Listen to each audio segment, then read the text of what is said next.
Good morning, student. I'm your science teacher. Today I'm going to start one more new topic, oxidation and reduction. So let us start first with oxidation. What is meaning of oxidation? So student, addition of oxygen होगा किसी substance में during chemical reaction, तो हम बोलेंगे उस substance का क्या हो रहा है, ऑक्सीडेशन हो रहा है। या तो एडिशन ऑफ ऑक्सीजन होगा या रिमूवल ऑफ हाइड्रोजन होगा, तब भी हम ये बोलेंगे उस सब्सटेंस का रिएक्शन में क्या हो रहा है, ऑक्सीडेशन हो रहा है। ठीक है ना। तो now it is very very clear, addition of oxygen you can say oxidation और you can say also removal of hydrogen is called oxidation. तो दोनों में से कोई एक चीज़ अगर किसी सब्सटेंस में हो रही है ड्यूरिंग द केमिकल रिएक्शन, तो हम कह रहे हैं उस सब्सटेंस का क्या हो रहा है, ऑक्सीडेशन हो रहा है, मतलब वो सब्सटेंस क्या हो रहा है, ऑक्सीडाइज हो रहा है। ठीक है। सो हम एग्जांपल देखते हैं एनसीईआरटी का। अगर हम कॉपर पाउडर को अगर हीट करें in the presence of air, तो black copper second oxide form होता है बिकॉज ऑक्सीजन इज एडेड, क्योंकि ऑक्सीजन ऐड होती है। ठीक है। तो ब्राउन कलर का कॉपर है, कॉपर पाउडर है, उसको अगर हम हीट करते हैं in the presence of oxygen, तो black coated substance will form and this will be copper second oxide. अब कॉपर सेकेंड ऑक्साइड है, आपको कॉपर सेकेंड ऑक्साइड का फॉर्मूला आना चाहिए। कॉपर की वैलेंसी 2 है, ऑक्सीजन की वैलेंसी 2 है, दोनों को क्रॉस करेंगे तो ये हो जाएगा CuO। ठीक है। कि कॉपर सेकंड है, मतलब कॉपर की वैलेंसी यहाँ पे 2 है। कॉपर की दो वैलेंसी होती है 1b और 2b, तो यहाँ पे क्लियरली दे रखा है कि कॉपर सेकंड है, नॉट अ क्यूप्रिक। अगर 1 वैलेंसी होती है तो क्यूप्रिक होता है, इसको हम क्यूप्रस बोल सकते हैं, क्यूप्रस ऑक्साइड भी बोल सकते हैं कि कॉपर की यहाँ पे सेकेंड वैलेंसी है। ठीक है। अब यहाँ पे नेक्स्ट टॉपिक है रिडक्शन। अब रिडक्शन का मतलब होता है addition of hydrogen just opposite to oxidation. अगर एडिशन ऑफ हाइड्रोजन हो रहा है किसी सब्सटेंस में ड्यूरिंग केमिकल रिएक्शन, तो हम कहते हैं कि उस सब्सटेंस का क्या होता है, रिडक्शन हो रहा है। या हम ये कह सकते हैं कि रिमूवल ऑफ ऑक्सीजन हो रहा है किसी सब्सटेंस में, तो उस सब्सटेंस का क्या हो रहा है, रिडक्शन हो रहा है। ठीक है। तो रिडक्शन को आप डिफाइन करेंगे बाय एडिशन ऑफ हाइड्रोजन और you can say by removal of oxygen. तो reduction is just opposite to oxidation reaction. ठीक है। अब इसका एग्जांपल देखेंगे तो हाइड्रोजन गैस अगर हम पास करते हैं उस ब्लैक कोटेड सब्सटेंस के ऊपर, फिर से अगर हाइड्रोजन गैस पास करते हैं over this black coating substance which is formed by oxidation, तो यहाँ पे कॉपर फिर से क्या हो जाएगा, अलग हो जाएगा और हाइड्रोजन ऑक्सीजन के साथ ऐड होकर H2O बनाएगा। तो ये फिर से ब्राउन कलर का कॉपर हमें ऑब्टेन हो जाएगा। ठीक है। ब्राउन कलर का ये रिवर्स रिएक्शन है, this reaction is just reverse to above reaction. तो इस रिएक्शन में क्या हो रहा है, एडिशन ऑफ हाइड्रोजन हो रहा है किसके साथ, ऑक्सीजन के साथ। और यहाँ पे अगर इसके टर्म्स में देखें तो यहाँ पे रिमूवल ऑफ ऑक्सीजन हो रहा है, तो रिमूवल ऑफ ऑक्सीजन हो रहा है। ठीक है। तो रिमूवल ऑफ ऑक्सीजन होने की वजह से ये कॉपर क्या हो रहा है, रिड्यूस हो रहा है। ठीक है। रिडक्शन का मतलब क्या होता है, रिमूवल ऑफ ऑक्सीजन और एडिशन ऑफ हाइड्रोजन। ठीक है। तो इस सब्सटेंस में तो क्या हो रहा है, रिडक्शन हो रहा है। ठीक है। इस सब्सटेंस में क्या हो रहा है, रिडक्शन होगा because oxygen is removing from copper oxide. ठीक है। तो हम इसको बोलेंगे ये सब्सटेंस क्या हो गया, रिड्यूस हो गया। तो अब आगे हम देखते हैं द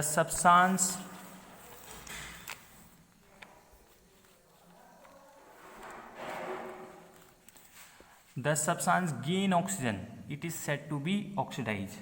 जो सब्सटेंस ऑक्सीजन को गेन करता है उसको बोलते हैं हम कि वो उसका ऑक्सीडाइज हो गया। इफ सब्सटेंस लूजेज ऑक्सीजन, तो हमने क्या बोलते हैं, it's said to be reduce. ठीक है।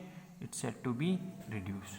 अब यहाँ पे देखो कॉपर सेकेंड ऑक्साइड में हमने हाइड्रोजन गैस पास करने पर कॉपर अलग कर दिया और H2O फॉर्म्ड हो गया। ठीक है। तो यहाँ पे कॉपर ऑक्साइड से ऑक्सीजन का रिमूवल हो रहा है, तो दैट मीन्स क्या होगा, रिड्यूस सब्सटेंस यहाँ पे क्या होगा, रिड्यूस सब्सटेंस यहाँ पे क्या है, CuO। ठीक है। तो this is very important, you will have to identify removal of oxygen from the copper second oxide, that means copper is said to be reduce substance. तो कॉपर क्या है, रिड्यूस सब्सटेंस है। दूसरी तरफ हम अगर देखें तो हाइड्रोजन में क्या हो रहा है, ऑक्सीजन का एडिशन हो रहा है। अब यहाँ से रिमूव हो रहा है तो हाइड्रोजन के साथ ऐड हो रहा है, तो that means H2 is oxidise substance, तो H2 ऑक्सीडाइज हो रहा है, ठीक है। H2 is said to be oxidise, ठीक है। इधर के सब्सटेंस को आपको ध्यान देने की जरूरत नहीं है, केवल इधर के सब्सटेंस को देखो कि किस में रिमूवल ऑफ ऑक्सीजन हो रहा है और किस में एडिशन ऑफ ऑक्सीजन हो रहा है, ठीक है। तो then we will able to find reduce substance and oxidise substance. हाँ, अगर हम ये देखना है, हमें थोड़ा समझना है कि ये इसका रिड्यूस किस में हो रहा है, इसका रिड्यूस CuO से Cu में हो रहा है, इसका ऑक्सीडाइज किस में हो रहा है, H2 से H2O में हो रहा है, ठीक है।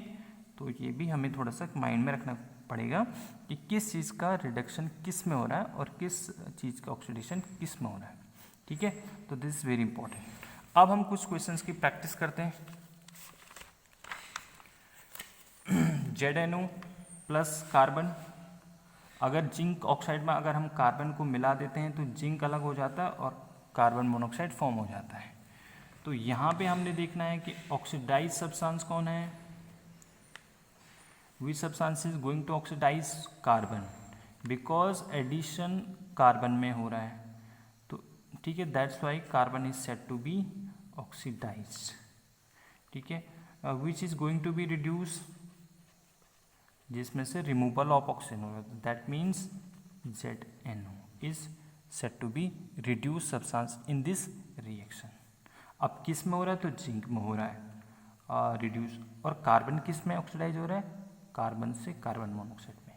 तो दिस वेरी इंपॉर्टेंट।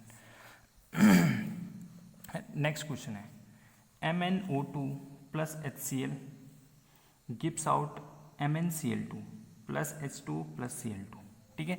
अब जो रिएक्शन बैलेंस नहीं है, आपको बैलेंस भी चेक करते जाना है कि रिएक्शन बैलेंस्ड है कि नहीं है, ठीक है। Balancing you will have to check by your own, balancing को आपको खुद चेक करना है। ये रिएक्शन बैलेंस नहीं है तो ये भी आपको खुद बैलेंस भी करना है, तो आपकी बैलेंसिंग की भी प्रैक्टिस साथ साथ होती रहेगी। अब यहाँ पे देखो, अब आप इस क्वेश्चंस को करने में भी एबल हो पाओगे after the study of reduction and oxidation. यहाँ पे ये रिएक्शंस है, इस रिएक्शंस को आपको देख के ये सारे स्टेटमेंट पढ़ने कि रियली यहाँ पे लेड रिड्यूस हो रहा है या कार्बन डाइऑक्साइड ऑक्सीडाइज हो रहा है। यहाँ पे पहले ऑक्सीडाइज और रिड्यूस सब्सटेंस को आइडेंटिफाई कर लो, this is very easy. First you will have to identify oxidise और रिड्यूस सब्सटेंस, फिर आप इन स्टेटमेंट को चेक करते जाओ कि आपके आंसर के अकॉर्डिंग ये स्टेटमेंट सही है कि नहीं है, और फिर उनका आंसर देखो कि ए और बी सही है या ए सी सही है या ए बी सी तीनों सही है, और फिर ओवरऑल आप इसका आंसर दे सकते हैं। So student, after this study of oxidation and reduction, now I am going to perform activity. इस एक्टिविटी को आपको ध्यान से देखना है और स्टेटमेंट को सुनना है, और स्टेटमेंट को सुनकर एक्टिविटी को ध्यान से देखकर आपको उसको केमिकल इक्वेशन में ट्रांसलेट करना है, फिर बैलेंस करना है। बैलेंस करने के बाद ओवरऑल आपको उस रिएक्शन को आइडेंटिफाई भी करना है कौन सा टाइप का रिएक्शन है। चलो अब मूव करते हैं एक्टिविटी की तरफ। तो ये है पोटेशियम आयोडाइड का solution, this is a lead nitrate solution, lead nitrate solution। तो पोटेशियम आयोडाइड और लेड नाइट्रेट ऑलरेडी मैंने दो अलग अलग टेस्ट ट्यूब में लिए हैं। तो when potassium iodide is mixed with lead nitrate, when potassium iodide is mixed with lead nitrate, yellow PPT of lead iodide is formed and solution of potassium nitrate also form in this reaction। तो फिर दोबारा से मैं बता देता हूँ, हमने क्या किया, लेड नाइट्रेट के सॉल्यूशन को पोटेशियम आयोडाइड के सॉल्यूशन के साथ मिक्स किया। मिक्स करने पर हमें येलो